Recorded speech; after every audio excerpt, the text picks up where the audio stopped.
আসসালামু আলাইকুম। কাছে কিংবা দূরে যে যেখানে আছেন আশা করি আল্লাহর অশেষ রহমতে সবাই ভালো আছেন।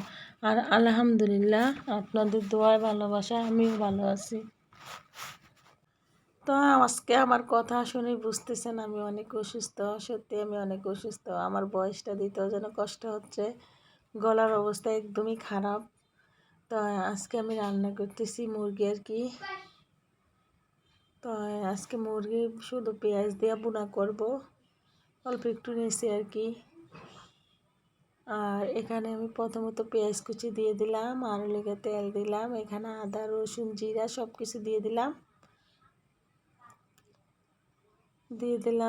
জিরার গুঁড়া, পাটা জিরাও দিছি, আমি জিরার গুঁড়ো দিছি, মরিচের গুঁড়া।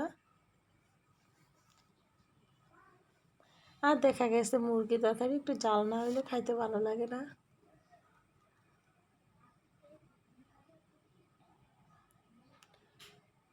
দিয়ে দিছি একটু পেঁয়াজ বাটা। আর দেখবেন মাংসের ভিতরে যদি পেঁয়াজ বাইটা দেন খেতে অনেক ভালো লাগে।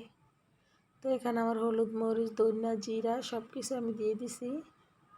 আর এখানে একটু পানি দিয়ে দিলাম।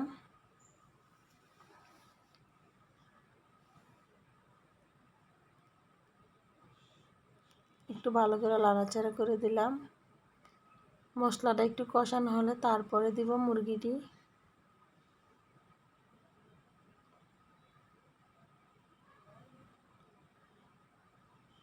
এই তো এখন দিয়ে দিলাম মুরগি।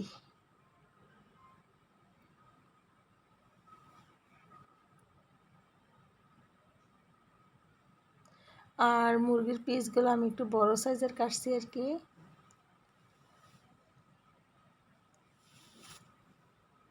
আর আজকের মুরগি ভুনাটা আমি একদম শুকনো শুকনো করে ভুনা করব।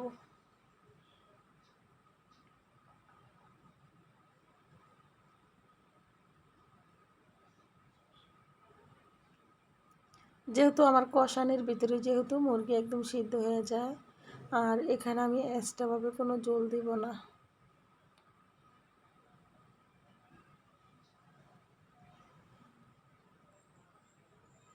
আর সবাই তো জানেন আমাদের পরিবার আমরা লোক কম, এর জন্য আমাদের অল্প হলেই হয়ে যায়।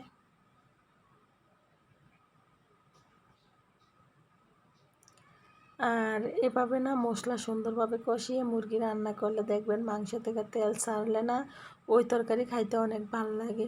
আর এখানে আমি রান্না করতেছি মাছের ডাল। আর মাছের ডাল রান্না করতেছি ডিম দিয়ে। আর এই মাসকলাই ডালটা না অনেক ভালো লাগে, যেদিন মাংস রান্না করি এদিন এই মাসকলাই ডালটা আমি রান্না করি আর কি। তো মাসকলাই ডালটা আমি একবারে মাখিয়ে ঝাঁকিয়ে একবারে পানি দিয়ে বসাই দিয়েছিলাম, এখন আমি একটু বাগার করে নিচ্ছি। আর ওইখানে আর একটা মুরগি রাখা হয়েছে, ওইটা তুলে রাখবো আর কি।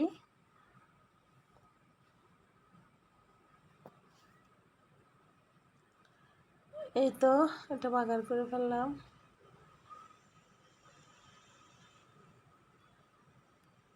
তো এই যে দেখেন আমার কিন্তু ডাল রান্না শেষ, মুরগি রান্না শেষ।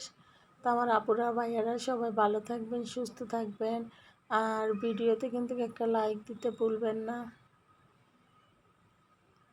আর এখানে একটু দিয়ে দিলাম ধনিয়া পাতা।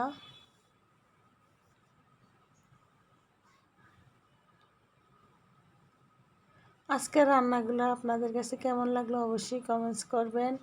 রান্না করছি মুরগি আর রান্না করলাম মাছের ডাল। আর শীতকাল যেহেতু এখন এসেই পড়তেছে, আর শীতকালে কিন্তু এই মাসকলাই ডালটা খেতে অনেক ভালো লাগে। তো ভিডিওটি শেষ করলাম, ভালো থাকবেন সুস্থ থাকবেন, আল্লাহ হাফেজ।